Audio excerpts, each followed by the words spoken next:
Halo, perkenalkan saya Oki Kurnia dan saat ini saya bekerja sebagai pengajar di Yayasan Mitra Netra. Nah, pada kesempatan kali ini saya akan mencoba membagikan tutorial. Tutorial apa sih? Nah, penasaran ya? Ya, tunggu sampai selesai ya. Nah, tutorialnya adalah tutorial mengetik 10 jari. Nah, ini harus kalian tahu juga bahwa kita dalam menggunakan komputer atau ternyata dalam menggunakan komputer itu akan selalu menggunakan keyboard ya, tidak menggunakan mouse ya. Maka daripada itu kita harus memantapkan dulu nih mengetik 10 jari ya, mengetik 10 jarinya agar bisa lebih cepat dan juga ya biar nggak salah-salah nanti ketika mengoperasikan komputernya seperti itu, dan juga mengenal keyboard ya. Oke, untuk mengetik 10 jari, yang pertama-tama yang akan saya sampaikan, ini saya menggunakan keyboard 104K ya, keyboard yang standar, keyboard biasa untuk komputer. Nah, kenapa? Karena kalau kita menggunakan keyboard laptop, kadang-kadang posisinya itu berbeda-beda antara laptop yang satu dengan laptop yang lainnya gitu ya. Jadi makanya di sini saya menggunakan keyboard yang standar dulu, keyboard komputer gitu. Nah, kalau kalian yang punya laptop gimana? Ya mungkin bisa pakai keyboard eksternal ya, keyboard eksternal. Oke, kita langsung aja. Tahap pertamanya kita raba dulu yang di paling bawah ini di tengah-tengah yang panjang. Oke, yang tombolnya panjang sekali ini adalah tombol spasi. Kita dari sini dulu, tombol spasi, lalu kita ke kiri ya, ini adalah tombol alt. Nah, kita bergeser tombol kiri lagi, yaitu tombol Windows, dan ke kiri lagi, ke paling kiri nih ya, yaitu tombol kontrol atau CTRL ya biasanya orang bilang. Oke, setelah kita mentok sampai di paling kiri, nah kita sekarang misalnya udah hafal nih, oke, sebelah kirinya spasi alt, sebelah kirinya lagi Windows, sebelah kirinya lagi kontrol. Oke, kita langsung mau mencari huruf A ya, atau di baris kedua. Kenapa sih kok harus dari situ? Ya memang kita harus mulainya dari situ karena itu adalah sentralnya gitu. Jadi nanti kita lebih gampang untuk belajar huruf yang lainnya ketika kita sudah bisa menguasai dari baris kedua, yaitu barisnya ASDF JKL. Oke, ini paling kiri ini kontrol. Nah, pakai clicking boleh ya. Terus kita ke atas 2 kali untuk cari A ya. Kita ke atas 2 kali, yaitu tombol shift, ke atasnya lagi caps lock ya. Jadi kita harus ke atas dari kontrol itu, jadi melewati shift dan caps lock, lalu kita ke kanan. Nah, tibalah kita di huruf A. Nah, di sini kita harus harus memasangkan jari kita dengan keyboard ini, yaitu ASDF. Jadi A itu jari kelingking, ya jari manisnya S letakkan di situ, jari tengahnya itu D, jari telunjuknya itu F. Nah, untuk ibu jari di mana ya letaknya? Untuk ibu jari kita letakkan di spasi. Kita letakkan di spasi ya, yang panjang ini. Nah, kita mulai tangan kirinya, kita sekarang coba untuk mengetik ya. Mungkin kalau yang belum terbiasa, kita bisa mengetikkan dari mulai A dulu, misalnya lancarin dulu biar jarinya nggak terlalu kaku, misalnya A dulu,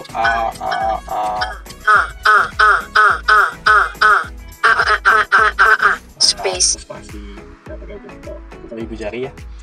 Nah, itu kita lancarin. Setelah lancar kita ke S, setelah lancar D, F ya, kayak gitu ya, sampai lancar atau sampai jarinya merasa enak nih gitu. Nah, setelah itu mulai kita mengetikkan misalnya asa, A S A spasi. Nah, kalau sudah kalau belum lancar kita ulang lagi misalnya asa gitu ya. Nah, kalau sudah lancar maka kita lanjut misalnya ada spasi. Misalnya yang lain lagi, sasa,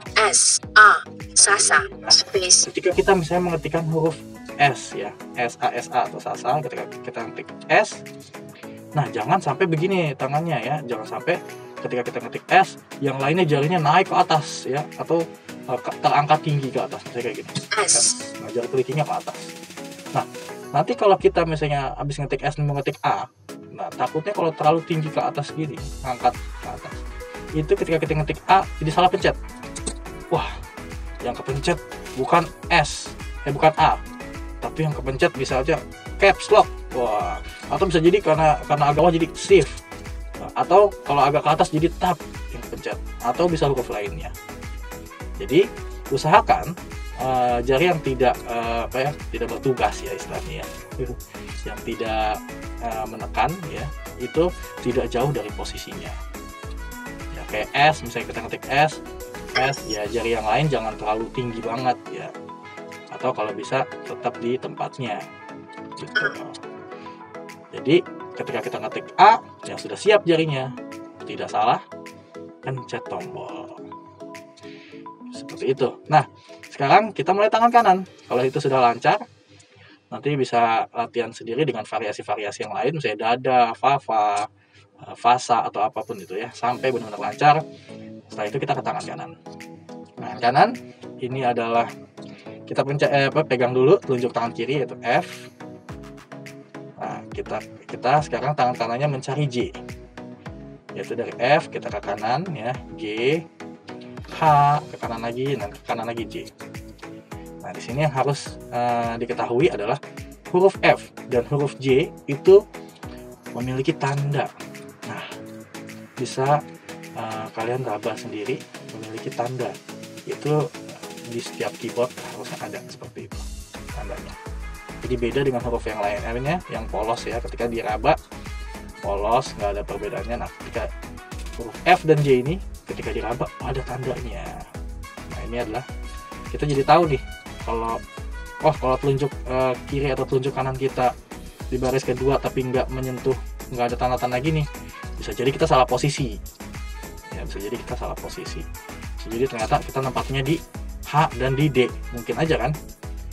Berarti posisinya kan nggak benar. Misalnya jadi jari manis dan jari tengahnya itu mencet tombol yang bersamaan misalnya, atau di tempat yang bersamaan, itu bisa jadi seperti itu. Maka kita harus pastikan telunjuknya di F, yaitu dengan perhatiin nih F nya, ada tandanya, berarti benar di F, dan telunjuk kanannya juga di J. Oke, nah sama juga seperti latihan tangan kiri, J, K, L itu kita ketik juga, misalnya J dulu sampai banyak, sampai jarinya benar-benar enak, K, L. Nah, di jari kelingkingnya juga tanda, nah ini ya, tanda titik koma. Nah, ini belum kita pakai dulu, nggak apa-apa. Tapi kalau mau di ngetik juga nggak apa-apa, dilemesin gitu ya, nggak apa-apa juga. Silahkan dicoba. Nah, untuk huruf G dan H, ini kalau G itu jari telunjuk kiri ke kanan, untuk H ini jari telunjuk kanan ke kiri. Ya, jadi telunjuk kiri itu kan F, untuk mencet G dia harus ke kanan, untuk huruf H yaitu kan jari telunjuk kanan itu J ya, jadi harus ke kiri. Oke. SSA space. Misalnya kita mengetik gajah. Nah, sekarang kita berarti kan cari G ya. G itu pakai tangan kiri, telunjuk kiri, harus ke kanan, G. Nah, setelah mengetikkan G kita harus kembali lagi ke F. Kenapa begitu? Ya agar kita nggak salah posisi. Kita jadi selalu di posisi A, S, D, F, J, K, L. Ya, G, H, H. H itu berarti kita ke kiri. Nah, setelah itu kita balik lagi ke J. Harus begitu ya, agar tidak salah posisi nanti jadi salah penempatan ya, jadi disorientasi, jadi bingung, ini di mana nih di tangan ini kita, atau jarinya nih di mana nih ya gitu. Jadi biar nggak bingung gitu, makanya kita selalu setiap kali mengetik misalnya G atau H harus kembali lagi ke posisinya, yaitu di A, S, D, F, J, K, L. Oke, itu bisa dilatih mengetikkan kata-kata jaja, kakak, saja, ya, lala atau apapun itu sampai benar-benar lancar. Kalau sudah lancar, maka kita akan sekarang belajar untuk mengetik dari mulai A sampai Z. Gimana sih? Oke.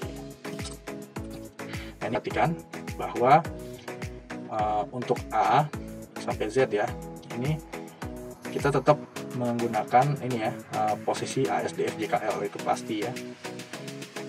Dan kita perhatikan keyboardnya, ini enggak, untuk misalnya saya bilang ke bawah, ini dia biasanya ke bawah ini enggak lurus.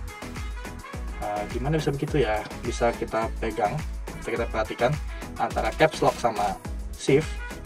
Shift ini lebih besar daripada caps lock. Sedangkan posisinya sejajar ini ya, di sebelah kiri sejajar. Ini kan letaknya paling kiri ya, tapi shift ini lebih besar sehingga mempengaruhi posisi yang lain. Misalnya posisinya Z ya, ini pasti untuk untuk A ini kalau mau ke Z itu agak ke bawah dan ke kanan ya. Jadi kalau misalnya saya bilang di bawahnya, nah berarti di bawahnya itu agak ke bawah lalu agak sedikit ke kanan. Nah kalau saya bilang di atas A misalnya, berarti cari A atau di atasnya agak sedikit ke kiri ya, seperti itu, karena posisinya ini nggak persis di bawahnya banget gitu, nggak lurus kayak gitu. Kita mulai ya. Nah, posisikan di ASDFJKL. A, B itu di bawahnya G, jadi kita cari G nya dulu, kita tunjuk kiri. Nah setelah itu kita ke bawah. Nah berarti kalau saya bilang bawah, berarti di bawah agak sedikit ke kanan. C itu di bawahnya D, berarti bawah agak sedikit ke kanan, biasa ya. D, E. Nah kalau E ini di atasnya D, berarti kalau saya bilang ke atas, di atasnya D, berarti ke atas agak sedikit ke kiri. Itu pasti ya. F, G, H, I. Guys, I itu di atasnya apa? Yes, I itu di atasnya K, berarti ke atas agak ke kiri. J, K, L, M itu bawahnya J, N itu bawahnya H, O itu bawah atasnya L, P itu atasnya titik koma. Titik koma itu kelingking ya, kelingking kanan atas, berarti agak ke kiri. Q atasnya A, R atasnya F, S, T atasnya G, U atasnya J, V bawahnya F, berarti F ke bawah agak ke kanan. Cari yang kanan gitu ya. W atasnya S, X bawahnya S, Y atasnya H, Z bawahnya A. Gitu. Tapi jangan mentang-mentang dibilang kalau agak ke bawah berarti sedikit ke kanan. Jangan ke kanan banget, tapi bisa beda huruf gitu ya. Jadi harus sedikit aja. Ini kan ketika kita misalnya mencet F, misalnya kita mau cari V. Nah ini biasanya kalau kita lurus banget, ini kan ada dua ini ya, jadi kita di tengah-tengah nih. Nah itu bisa bingung. Nah pilihlah yang jalur kanan kalau ke bawah, kalau ke atas pilihlah yang jalur kiri, seperti itu. Jadi itu bisa dilancarin ya, untuk mengetik dari A sampai Z, bisa mengetik nama-nama buah apapun itu, yang penting bisa lancar dan semakin cepat ya. Kalau semakin cepat maka semakin baik, seperti itu. Nah sekarang kita ke itu ASDF tadi udah, terus A sampai Z udah. Nah sekarang kita mau ke ini, apa namanya, kita coba dari spasi ke kiri, ini kontrol ya, paling kiri. Nah di atasnya itu adalah shift, di atasnya itu caps lock, di atasnya itu tab, di atasnya itu groove, terus yang paling atas itu escape ya. Ini kita sudah mulai mengenal tombol-tombolnya nih, tahu posisi tombol-tombolnya. Jadi dari kontrol ke atasnya shift, ke atasnya lagi caps lock, atasnya lagi tab, atasnya lagi groove, dan atasnya lagi escape. Nah di sebelah kanannya escape itu adalah F1, F2, F3, F4, F5 sampai seterusnya dan sampai F12 ya. Kalau di keyboard ini ya, di keyboard standar ini dipisahin ya, jaraknya 44. F1 sampai F4, ada jarak lagi F5 sampai F8, ada jarak lagi F9 sampai F12. Tapi kalau di keyboard biasanya lebih rapat.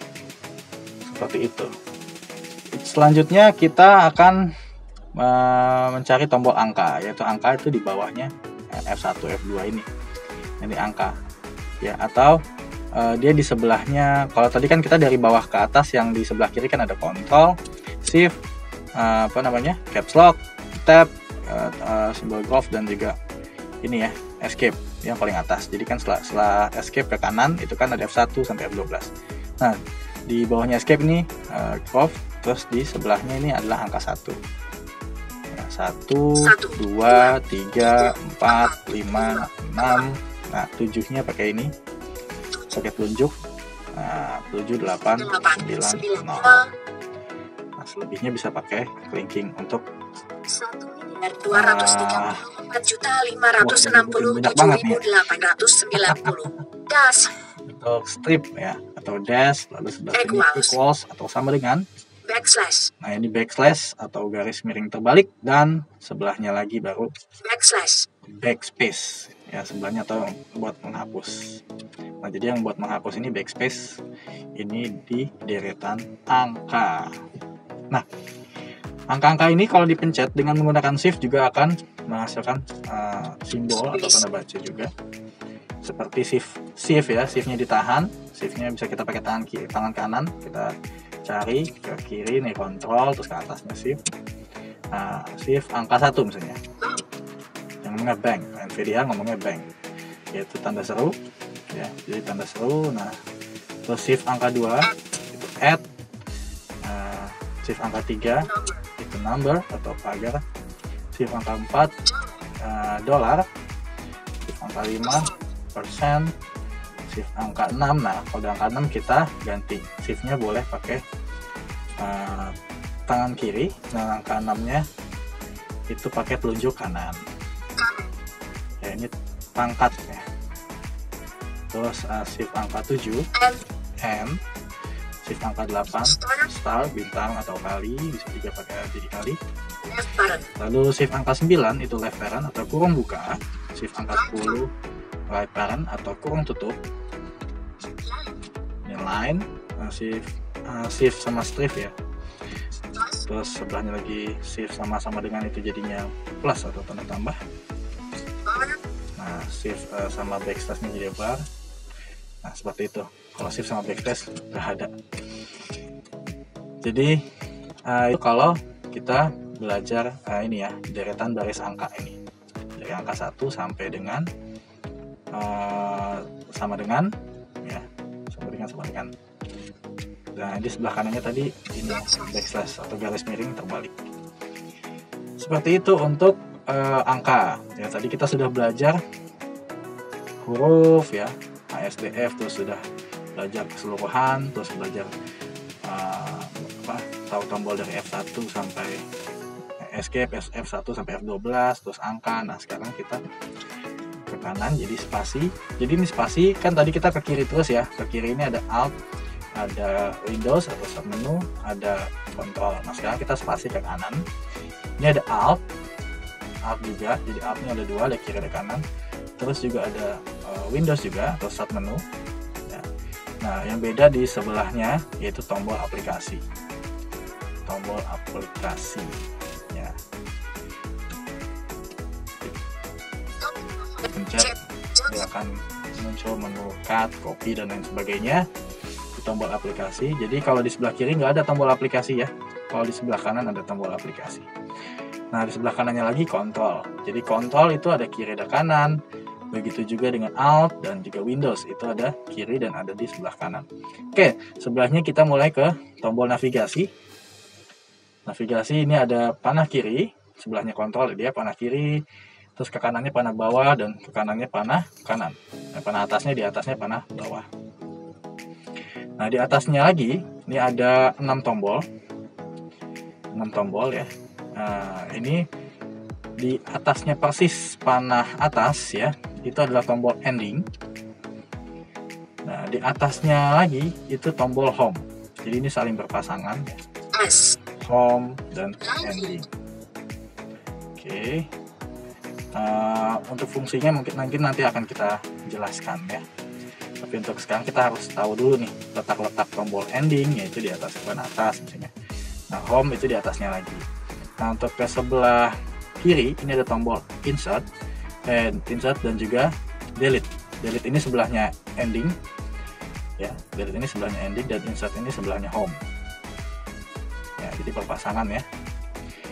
Jadi nah sebelah kanan tadi kan kita ke kiri ya, dari tombol ending dan home ini yang tadi ke kiri, sekarang ke kanan, yaitu ada tombol patch up dan patch down ya. Patch up di urutannya home, nah, patch down itu di urutannya ending, seperti itu ya. Jadi ini berpasang-pasangan ya, atas bawah ada tiga ini ya, tiga kelompok di atas bawahnya. Itu yang paling kiri itu insert dan delete ya, terus ke kanannya itu yang di tengah-tengah ini ada home dan end, dan di sebelah kanannya lagi ada patch down dan patch up. Oke, selanjutnya kita ke kanan lagi. Nah, ini yang terakhir adalah tombol non-lock ya, atau numpad. Tombol numpad ada di sini, dan yang paling atas ini adalah non-lock on ya, non-lock on. Nah, ini kalau dihidupkan, nah ini bisa kita mengetik angka di sini ya. Nah, ini untuk non-lock on ya, seperti itu. Oke. Terus kita off kan lagi, ini yang paling atas kiri ya, atas kiri di deretan tombol ini, yaitu di sebelah, persisnya di sebelah kanannya patch up. Kita offin lagi. Nah, untuk caps lock ya, kita balik lagi ke sebelah caps lock. Kalau kita menggunakan laptop itu, kalau menggunakan laptop dan sudah diaktifkan di NVDA-nya, biasanya harus dipencet 2 kali untuk bunyi caps lock on. Berarti semuanya huruf besar ya. Terus kalau mau matiinnya juga pencet 2 kali. Gitu. Nah, caps lock off. Ya, jadi seperti itu untuk kali ini. Untuk kali ini mudah-mudahan bisa membantu teman-teman dalam belajar komputer, dalam belajar mengetik 10 jari dan juga mengenal tombol-tombol pada keyboard. Terima kasih dan sampai jumpa.